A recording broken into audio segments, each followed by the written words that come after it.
Hi and welcome to Bytes and Bits. For a while now I've been looking at creating an arcade cabinet for my office, but I've never really got my head around the idea of having a dedicated PC inside a big box, taking up loads of space, and I'm only going to use that occasionally for a bit of retro gaming. So really, it took me a while to come up with my solution, and that's really what I want to talk you through today. So I'm going to be using one of these PCs which sits over my shoulder here, and this is an all-in-one PC, and coming in delivered to my door from eBay for around about sort of £30 to £35. This really has to be about the best value computing resource you can actually get on the market, at least in my opinion. So in today's tutorial then, I'm really going to take you through what I've done, what I've used to put this together, what I'm actually using it for then. So it's not just a retro gaming console, it's actually going to be a sort of general purpose project PC.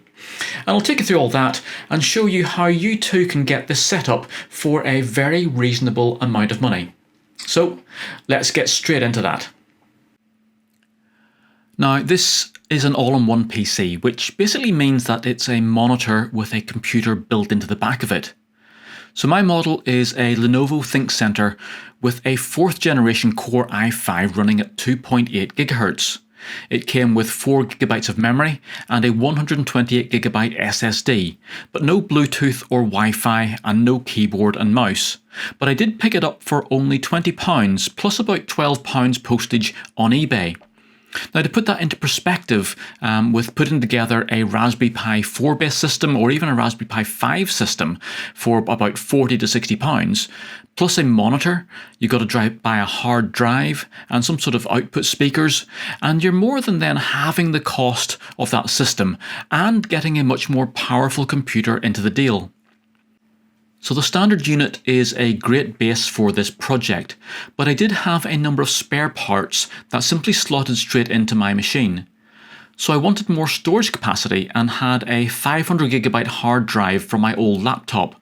So teaming that with the existing SSD drive allowed me to slot the two drives into the single internal 3.5-inch drive bay.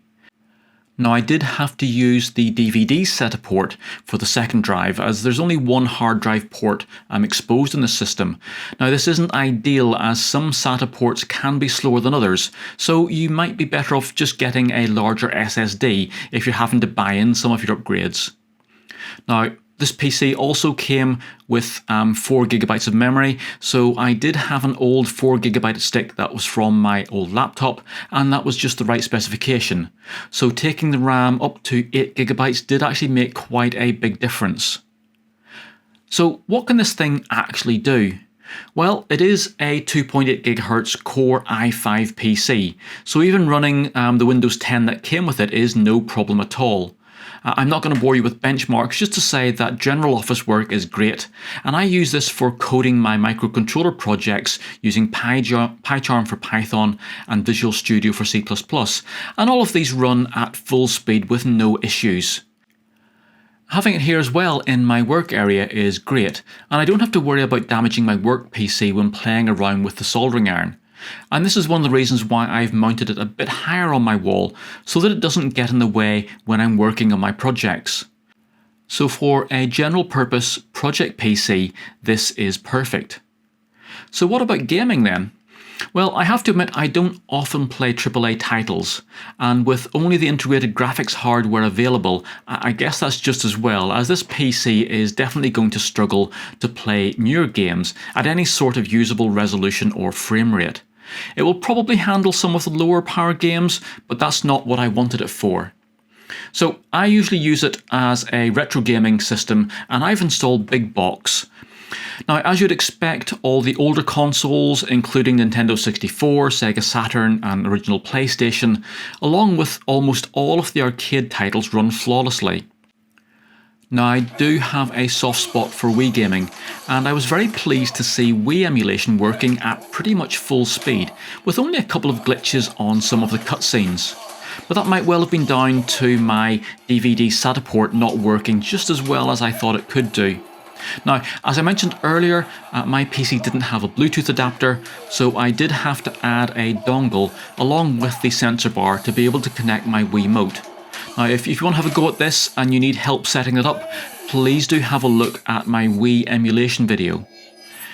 PlayStation Portable and PlayStation 2 are both easily playable, maybe not at a steady 60 frames per second, but more than good enough for me. So really that gives me all the platforms that I could ask for. Now, one of the good things about having this separate machine is that I can leave my game controllers plugged in and ready to go.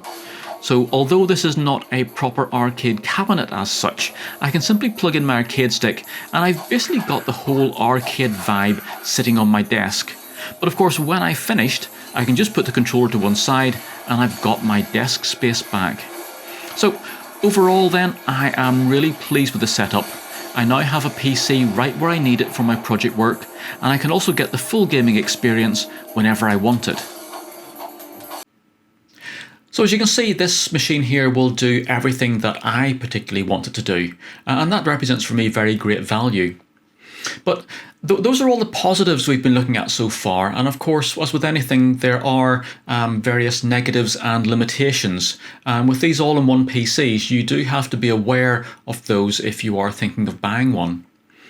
Now, these tend to come out of various offices, so there is a good stream of them coming on to the second-hand market, and of course a varying range of specifications. So obviously the newer the machine that you go for, the newer the spec it's going to be, but obviously the more costly it's going to be as well. So it's really a matter of finding that sort of sweet spot for you in regards price and performance. And for me, with this one here, coming in at a 4th generation Core i5, as you've seen, it will do all of the gaming and all of the project work that I need it to. And again, coming in at under £50, I really couldn't beat that for value.